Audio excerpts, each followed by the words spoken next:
Orang tidak bisa beribadah karena perang, saudara. Tapi hari ini ada damai di kita sehingga kita bisa menerima firman Allah. Kita buka kitab kita dari kitab Yesaya pasal 55 ayat 10 sampai ayat yang ke-13.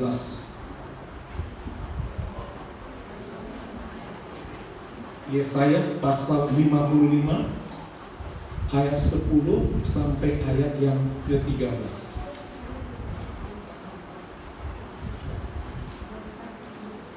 Mari sama-sama kita baca bergantian. Saya undang bangkit berdiri. Yesaya 55 ayat 10 sampai ayat yang ke-13. Sebab seperti hujan dan salju turun dari langit dan tidak kembali ke situ, melainkan mengairi bumi, membuatnya subur dan menumbuhkan tumbuh-tumbuhan, memberikan benih kepada penabur dan roti kepada orang yang mau makan. Demikianlah firman-Ku yang keluar dari mulutku, ia tidak akan kembali kepadaku dengan sia-sia, tetapi ia akan melaksanakan apa yang Kukehendaki dan akan berhasil dalam apa yang Kusuruhkan kepadanya. Sungguh kamu akan berangkat dengan sukacita dan akan dihantarkan dengan damai. Gunung-gunung serta bukit-bukit akan bergembira dan bersorak-sorai di depanmu, dan segala pohon-pohonan di padang akan bertepuk tangan. Sebagai ganti semak duri akan tumbuh pohon sanubari, dan sebagai ganti kejumbung akan tumbuh pohon murad, dan itu akan terjadi sebagai kemasyhuran bagi Tuhan, sebagai tanda abadi yang tidak akan lenyap. Puji Tuhan, silakan duduk. Yang berbahagia adalah yang mau mendengar firman Allah dan yang mau melakukannya. Saudara, firman Tuhan ini datang daripada Nabi Yesaya kepada umat Israel yang terbuang di Babilonia. Tuhan menjanjikan bahwa mereka akan keluar, karena Tuhan tidak mau menghukum orang berlama-lama. Dia hanya mau mengajar supaya orang mau berbalik kepada Tuhan. Sehingga Nabi Yesaya diutus untuk memberitakan akan rencana Tuhan itu, supaya mereka kembali mengandalkan akan firman Tuhan. Di ayat yang ke-13 dikatakan akan terjadi pemulihan itu. Sebagai ganti semak duri akan tumbuh pohon sanobar, dan sebagai ganti kecubung akan tumbuh pohon murad. Dan itu akan terjadi sebagai kemasyhuran bagi Tuhan, sebagai tanda abadi yang tidak akan lenyap. Artinya ada satu perubahan. Tidak selamanya mereka akan dihukum jika mereka mau mendengarkan firman Tuhan. Kalau kita lihat di awal ayat ini, pasal 55, supaya mereka kembali mau mendengarkan firman Tuhan. Ayat yang ketiga dikatakan, sendengkanlah telingamu dan datanglah kepadaku. Dengarkanlah, maka kamu akan hidup. Aku hendak mengikat perjanjian abadi dengan kamu, menurut kasih setia yang telah kujanjikan kepada Daud. Jadi supaya mereka kembali mau mendengarkan firman Tuhan. Tuhan tidak menyuruh mereka ke sana untuk mati di kota Babel, tapi Allah mau memperbaiki kehidupan mereka. Rancangan Tuhan ada dua kepada mereka. Pertama, mereka akan mendapatkan berkat jasmani, tetapi juga mereka akan mendapatkan berkat keselamatan, yaitu janji melalui keturunan Daud, yaitu Yesus Kristus.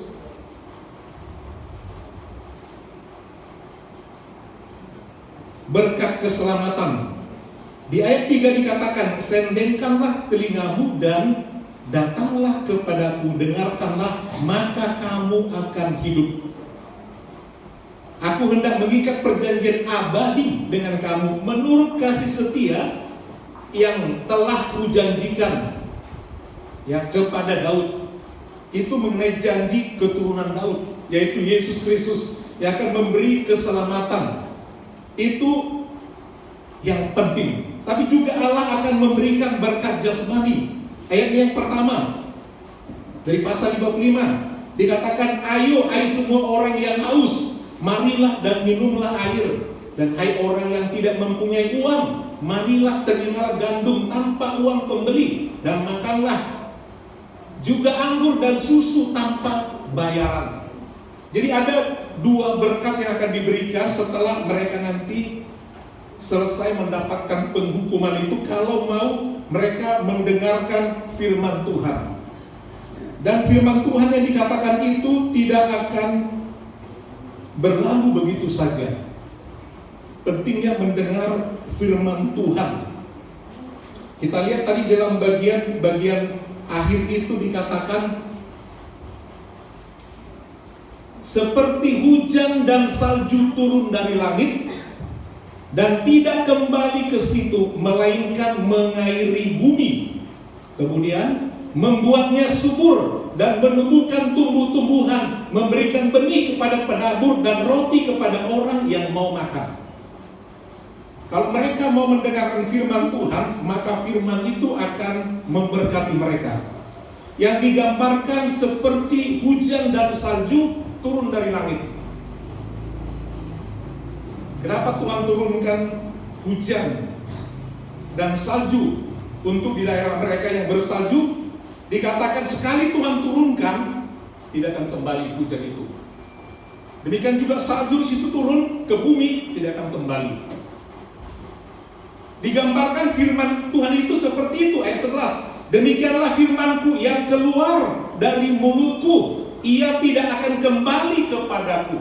Seperti tadi air hujan dan salju itu tidak akan kembali ke situ, ke langit. Digambarkan seperti itulah firman Tuhan. Jadi pentingnya kita mau mendengarkan firman Tuhan. Mungkin kita kurang serius, tetapi di situ sampai ke telinga kita, firman itu bekerja satu saat, butuh waktu kadang-kadang. Sama seperti hujan mengairi bumi, demikian juga salju, dia akan bekerja. Apa yang dilakukannya secara perlahan, tanah akan basah, akan meresap air, dan salju itu mencair, melembutkan tanah, dan mengikuti waktu sedemikian rupa akan membuatnya subur. Situ turun ke bumi. Dan dia akan menumbuhkan tumbuh-tumbuhan, tadinya gersang, tidak ada tumbuh-tumbuhan, tidak ada tanam-tanaman, tidak ada buah-buahan. Selanjutnya dikatakan memberikan benih kepada penabur. Tumbuhlah gandum, jadilah benih kepada penabur, dan roti kepada orang yang mau makan. Jadi artinya firman itu seperti itu kerjanya, dia pelan. Itu sebabnya kita perlu meluangkan waktu untuk mendengar firman Tuhan. Tadi dikatakan di awal, sendengkanlah telingamu dan datanglah kepadaku dan dengarlah, kamu akan hidup. Ayat yang ketiga. Ayat yang ke-6 dikatakan, carilah Tuhan selama ia berkenan ditemui. Itu mendengar firman Tuhan. Ayat yang ke-7, baiklah orang fasik meninggalkan jalannya dan orang jahat meninggalkan rancangannya. Baiklah ia kembali kepada Tuhan. Itu juga adalah bagian daripada mendengarkan firman Tuhan. Penting mendengarkan firman Tuhan. Firman Tuhan itu tidak akan kembali siapapun yang berkhotbah. Itu sebabnya diperlukan ada orang yang mau sharing firman Tuhan. Saudara bisa banyak mendengar sharing tentang ilmu pengetahuan, nasihat-nasihat, petua-petua dari orang tua, tetapi itu bisa balik kepada si pemberi. Ya, bisa ditolak orang karena melihat kelakuan orang yang memberikan ceramah itu bagus, dia punya arahan, nasihat, ilmunya, tapi satu kali dia melihat orang itu enggak, dia tolak. Jadi semua pengajarannya itu dia tolak. Ilmu yang dikasih karena udah benci sama orangnya, nggak mau. Padahal dia berguna ilmu pengetahuan yang dikasih. Udah dikasih tapi kembali ditolak. Tapi firman Tuhan tidak demikian. Dia tidak akan kembali. Digambarkan seperti air hujan kalau udah turun dari langit, nggak akan kembali lagi. Embun juga begitu, atau salju kalau udah turun, dia akan turun meresap. Firman Tuhan itu berbeda dengan ilmu pengetahuan, berbeda dengan nasihat, berbeda dengan petua-petua daripada orang-orang yang hebat. Saudara boleh dapat nasihat, perumpamaan, teguran dari banyak orang, tapi kekuatan firman Tuhan jauh daripada itu. Semua nasihat itu boleh orang tolak, tetapi firman Tuhan itu bekerja tidak akan kembali dengan sia-sia. Tidak akan kembali. Dia bisa mengubah orang. Yang tadinya jahat, dia bisa menjadi lembut. Yang tadinya tidak mau berbuat yang baik, dia bisa berbuat yang baik. Pokoknya firman Tuhan bisa merubah sifat orang. Tapi ilmu pengetahuan nasihat belum tentu bisa merubah. Sampai capek kita kasih nasihat dengan pikiran kita, dengan gambaran, dengan kasih contoh. Itu tidak begitu ampuh untuk mengubah sifat orang. Tapi kalau firman Tuhan, saudara, yang kita sampaikan, dia tidak akan kembali. Digambarkan demikian, demikianlah firman-Ku, ayat 11, yang keluar dari mulutku, ia tidak akan kembali kepadaku, gak pulang. Firman Tuhan itu seperti godam. Sekali turun godam itu menghancurkan, betul-betul hancur. Tidak akan kembali kepadaku dengan sia-sia, artinya dia akan mengerjakan sesuatu. Itu sebabnya iblis berusaha membuat orang tidak kasih kesempatan untuk mendengar firman Tuhan. Sebab kalau kita mendengar firman Tuhan, nanti banyak dengar firman Tuhan, iman kita menjadi timbul. Dan kalau kita udah percaya, ya udah kita tinggalkan iblis. Itu sebabnya berbagai cara iblis supaya kita tidak beribadah, tidak kebaktian, tidak mau dengar firman Tuhan, tidak mau dengar khotbah. Seringkali datang cobaan ketika kita mau ibadah, ada saja yang membuat kita berat untuk datang kebaktian. Baik melalui berkat yang diberikan, baik melalui berbagai kesulitan. Karena iblis tahu, makin banyak orang dengar firman Tuhan, makin berkurang pengikutku. Semakin banyak orang tidak mau beribadah, tidak mau dengar firman Tuhan, makin banyak pengikutku. Sebab apa? Iman mereka makin menipis. Karena apa? Firman Tuhan itu berkuasa, dia tidak akan kembali. Kadang-kadang kita dengar firman Tuhan, saudara, atau kita lihat anak sekolah minggu ya, dengar firman Tuhan, namanya anak-anak. Ya, dia bisa sambil ketawa, sambil ganggu temannya, tapi firman Tuhan terus diberitakan oleh guru-guru sekolah minggu. Ternyata itu mempengaruhi kehidupan anak-anak. Ya, tanpa kita sadari firman itu dikatakan tidak akan kembali. Sepertinya dia nggak ngerti apa-apa. Tapi ternyata merubah sifatnya. Ya, merubah sifat daripada anak-anak itu tanpa kita sadari. Ia akan melaksanakan apa yang ku kehendaki sesuai dengan bunyi firman itu, dan akan berhasil dalam apa yang ku suruhkan kepadanya. Tuhan tidak mencari orang yang pintar memberitakan firman Tuhan. Tuhan hanya mau mencari orang yang mau memberitakan firman Tuhan. Memberitakan firman Tuhan bukan sesuatu yang mudah. Diperlukan nyali, diperlukan semangat. Ya. Seperti itu. Tuhan tidak begitu memikirkan sepintar apa orang menguraikan firman itu, tapi siapa yang mau putus untuk memberitakan firman Tuhan. Karena itu sangat berdampak untuk mengubah hidup kita. Firman Tuhan yang membuat orang menjadi berubah, membuat bertobat, membuat orang lebih sehat, membuat orang menjadi lebih disiplin, merubah berbagai karakter. Seperti apapun jahatnya orang, kalau firman Tuhan sudah bekerja, ya, dia akan membuat hati orang hancur di hadapan Tuhan. Seperti hujan dan salju turun dari langit, tidak kembali ke situ. Tidak kembali ke langit artinya, melainkan mengairi bumi. Bumi yang gersang menjadi bumi yang subur, dan menumbuhkan tumbuh-tumbuhan yang tadinya tidak ada tumbuh-tumbuhan, sayur-sayuran untuk dimakan, menghasilkan hal-hal yang baik, menghasilkan benih, menghasilkan roti. Itulah firman Tuhan, menghasilkan kebaikan. Yang sakit disembuhkan melalui firman Allah. Kalau kita dengar khotbah, firman Tuhan misalnya mengenai tentang kesembuhan, tentang keyakinan. Kalau kita betul-betul percaya, terus terima firman Tuhan itu, kita tidak menolak, kita sendirikan telinga kita, maka dia akan bekerja. Dan dengan iman kita, kita mendapatkan mujizat daripada Tuhan. Demikian juga khotbah tentang keberhasilan kita aminkan. Itu sebabnya kalau dengar firman Tuhan jangan hanya sekedar diam. Perlu kita ucapkan amin, amin. Kalau itu sesuatu yang bisa menimbulkan iman kita, kita aminkan sehingga itu terjadi di dalam kehidupan kita.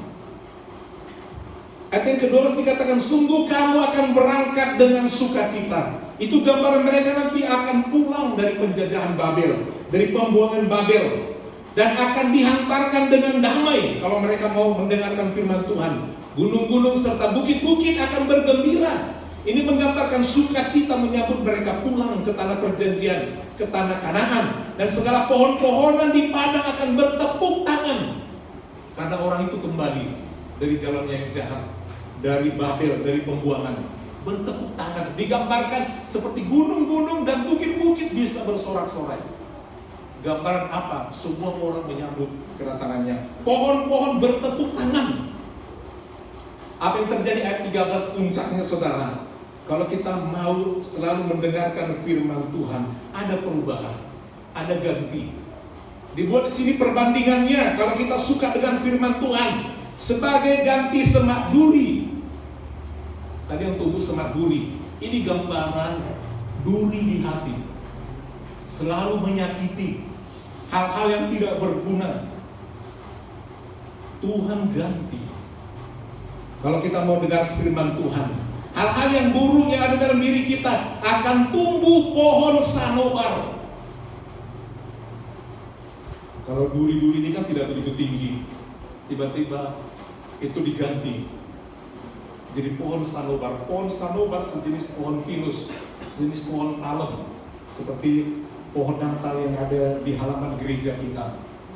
Pohon sanobar ini, jadi dalam bahasa aslinya itu sanobar, itu bisa tingginya sampai 6 meter, dan kalau sudah tinggi sekali dia akan menghasilkan bunga yang keras, dan nanti dia akan menghasilkan benih-benih pinus yang baru. Ada berbagai jenis pinus ini, salah satunya seperti yang di halaman gereja kita.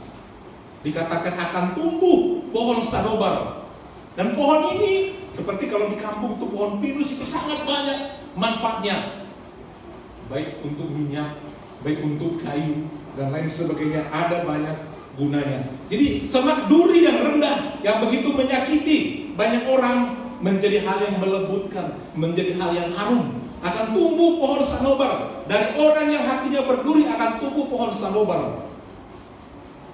Hal-hal yang memberkati orang, hal-hal yang besar. Selanjutnya, dan sebagai ganti kecubung. Kecubung ini jarang manfaatnya, tumbuhan liar. Dia bulat dan ada duri-durinya. Kalau di Jawa itu dimakan menjadi rujak. Warnanya hijau, termasuk tanaman yang rendah. Itu tumbuh banyak sekali. Ya, juga berduri, dia bulat berduri paling dimakan buat rujak. Itu diganti akan tumbuh pohon murad. Dan itu akan terjadi sebagai kemaksuran bagi Tuhan, sebagai tanda abadi yang tidak akan lenyap. Artinya apa saudara? Bahwa ada perubahan dari yang tidak baik menjadi baik. Itulah firman Tuhan. Jangan pernah bosan dengan firman Tuhan.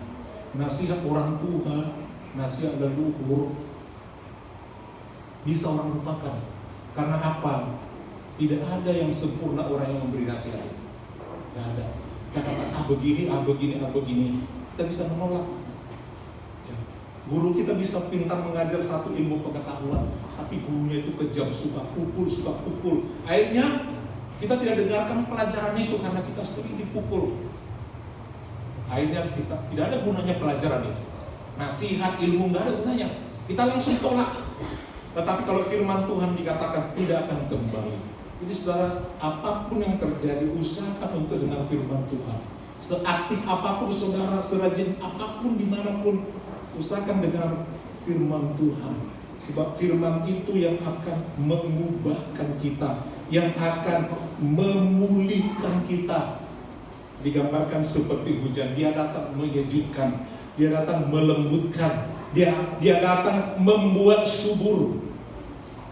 Dikatakan ayat 10 itu, melainkan mengairi bumi, membuat subur. Apa yang kita lakukan menjadi subur, menggambarkan pertumbuhan, menggambarkan berkat, dan menumbuhkan tumbuh-tumbuhan.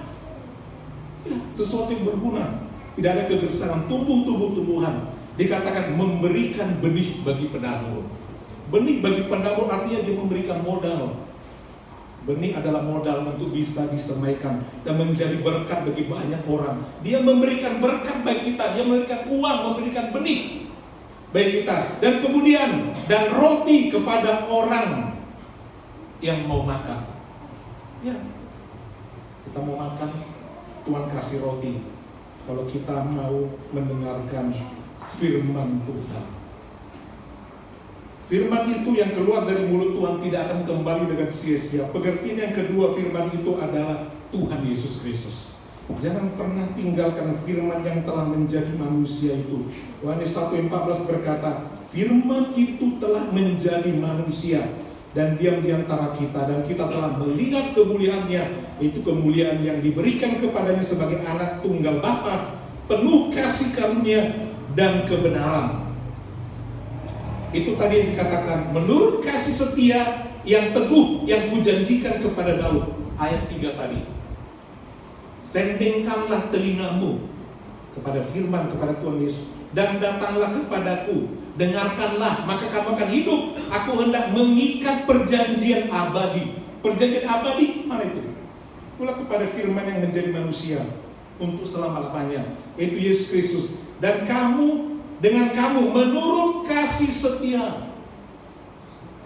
Di dalam Yesus Kristus ada kasih setia yang teguh, yang kujanjikan kepada Daud, dari keturunan Daud. Makanya Yesus dikatakan, Yesus anak Daud, kasihanilah kami. Firman yang telah menjadi manusia di dalam Yesus Kristus. Itu inti firman itu, segala ucapan yang keluar dari mulut Allah, dari mulut Yesus, itu menumbuhkan berkat bagi kita. Kesembuhan, kalau Tuhan berkata sembuh, sembuh. Tuhan katakan hidup, hidup. Tuhan katakan bangkit, bangkit. Jadi mari kita andalkan firman Tuhan sekarang. Dia tidak akan kembali dengan sia-sia. Yang lain kembali dengan sia-sia. Kata-kata siapapun bisa balik, bisa mentah. Tetapi kuasa firman tidak akan berubah. Amin Bapak Ibu. Kemanapun saudara pergi, ingat firman Tuhan. Kasih nasihat sama anak, kutip firman Tuhan. Saudara ada di kumpulan, ya sisipkan firman Tuhan. Karena dia tidak akan kembali. Tapi kalau kita hanya kasih upasa kata saja, kuasanya nggak seberapa. Tapi kalau firman Tuhan itu berkuasa, tidak akan kembali. Semakin banyak saudara baca firman Tuhan, dan di situ ada banyak hal yang membangkitkan iman. Waktu saudara baca, saudara katakan amin, jadilah kepadaku seperti apa kata firman Tuhan. Dia akan bekerja, tidak akan kembali. Itulah kekuatan firman Tuhan. Amin pemuda. Ada kumpul apa-apa, ada firman Tuhan.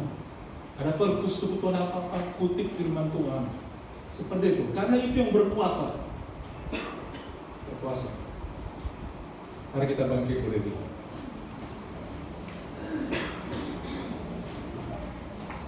Sengaja dicepatkan firman Tuhan. Saudara yang mau ikut pengumuman masih sempat mengejar, tapi saudara yang mau mulai mengawali dengan ibadah di tempat ini, Tuhan memberkati saudara. Indah rencana Tuhan di dalam hidupku.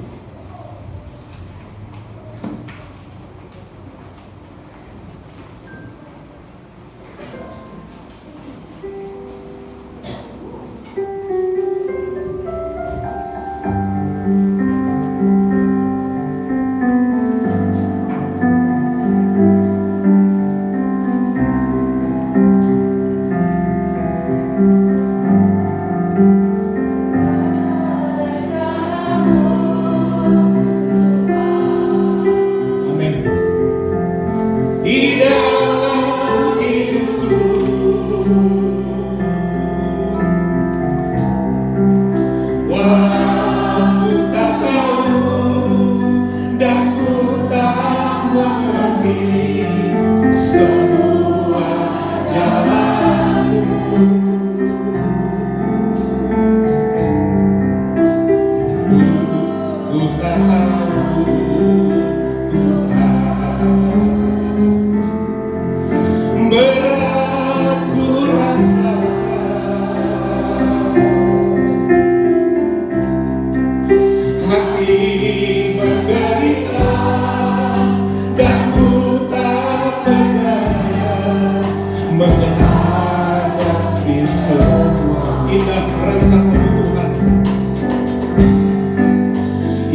ketahuilah ternyata firman Tuhan itu tidak berlalu begitu saja.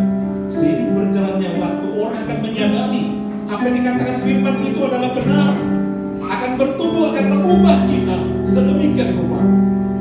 Dan tujuannya adalah untuk kebaikan kita.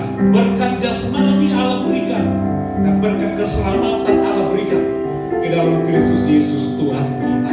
Dulu kita tidak mengerti akan rencana Tuhan itu.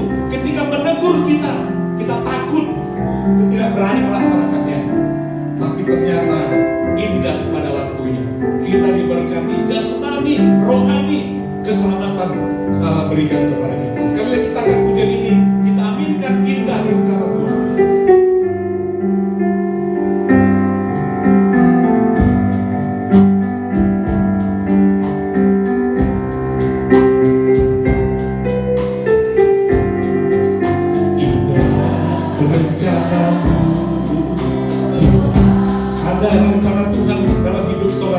Pribadi. Amin.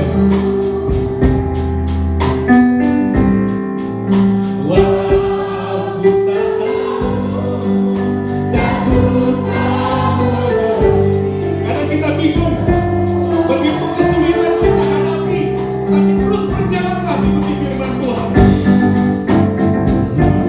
Menderita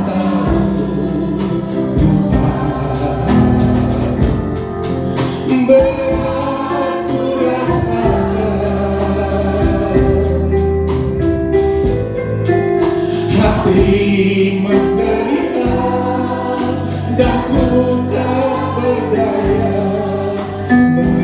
menghadapi semua, tapi ku mengerti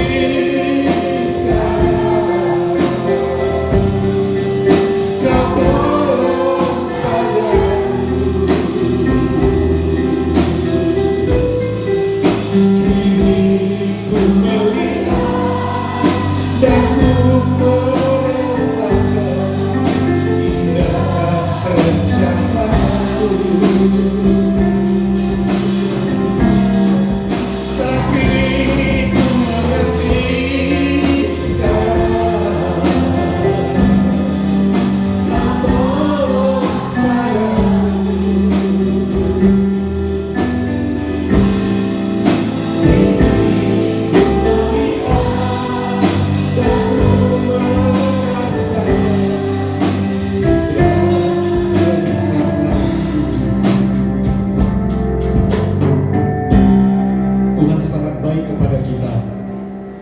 rencana Tuhan adalah rencana yang baik, memberikan kesuburan, memberikan roti, memberikan keselamatan, memberikan kesembuhan, penghiburan. Itu firman. Firman selalu membangkitkan kehidupan. Dia tidak datang untuk mematikan, dia datang untuk menolong. Jangan pernah lemah, jangan pernah mundur. Sebab firman yang memberi kehidupan. Saat Allah berfirman jadilah, maka jadilah. Dengan kasih Kristus, Bapak Rim kasih Tuhan tampil di depan berdoa.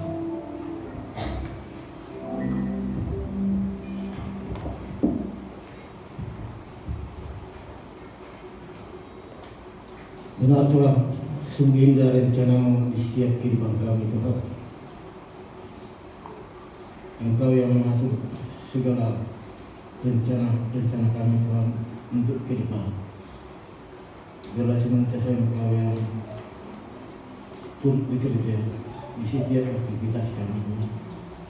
Begitu juga Tuhan, kami telah memuji dan memuliakan nama-Mu yang agung itu Tuhan. Biarlah pujian kami, penyembahan kami berkenan di hadapan-Mu ya Bapa. Begitu juga Tuhan, kami berdoa bagi yang membawa kami masuk dalam hadirat-Mu Tuhan, yaitu anak kami saudara Niki dan beserta dengan timnya, tim musik dan teman-teman buin sehingga yang menjalankan proyektor. Biarlah senantiasa Engkau pakai anak-anak kami Tuhan, dan takut akan kebesaran-Mu ya Tuhan. Segala rencana, segala pergumulan anak kami Tuhan, biarlah Engkau yang menjadi jawaban, memberikan jalan yang terbaik buat mereka ya Tuhan. Terpujilah nama Yesus, terpujilah nama Bapa yang baik. Begitu juga Tuhan, kami telah diberikan kebenaran firman-Mu oleh Bapak Gembala kami Tuhan. Sungguh luar biasa kebenaran firman-Mu Tuhan. Biarlah senantiasa firman-Mu akan mengubah, akan membentuk karakter pribadi kami Tuhan. Dan firman-Mu akan bekerja Tuhan, dan dia tidak akan kembali lagi Tuhan. Begitu juga Tuhan, kepada Bapak Gembala yang memberitakan kebenaran firman-Mu, mari Tuhan Kau pakai Bapak Gembala kami ini Tuhan lebih heran lagi dan lebih luar biasa lagi di dalam memberitakan kebenaran firman Tuhan. Segala pergumulan, segala misi-misi dan visi Bapak Gembala kami, biarlah Tuhan yang senantiasa menjadi jawabannya Tuhan.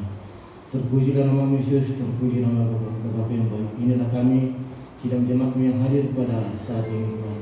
Engkau tirik keberadaan kami Tuhan. Engkau tahu rencana kami ke depannya Tuhan. Biarlah Engkau yang senantiasa menjadi jalan buat bagi kami Tuhan. Terpujilah nama Yesus, terpujilah nama Bapa yang baik. Kami sambut kebenaran firman-Mu dan ibadah kami ini hanya di dalam nama Tuhan Yesus Kristus. Haleluya, haleluya, amin. Kita akan beri persembahan kita, membawa korban syukur milik Tuhan dengan sukacita. Tidak dengan tangan hampa aku datang ke hadirat-Mu.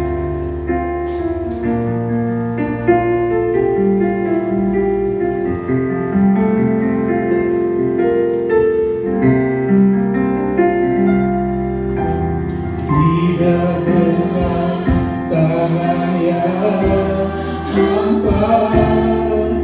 ku datang ke hadirat-Mu.